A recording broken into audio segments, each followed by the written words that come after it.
ప్రపంచంలోనే అత్యధిక యువశక్తి కలిగిన దేశంగా ప్రత్యేక గుర్తింపు పొందింది.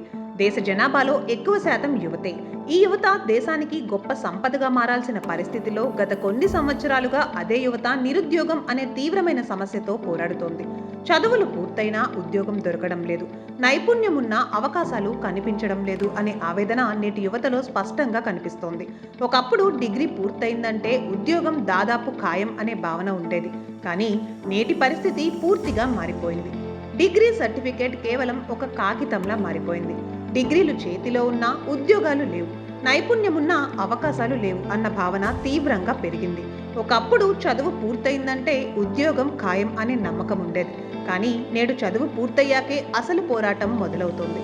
ఈ మార్పులకు కారణం ఒక్కటే కాదు, అనేక వ్యవస్థాగత లోపాలు కలిసి ఈ నిరుద్యోగ సమస్యను పెంచాయి. నిరుద్యోగం పెరగడానికి ప్రధాన కారణాల్లో ప్రధానంగా చర్చించుకోవాల్సిన అంశం మన విద్యా వ్యవస్థ.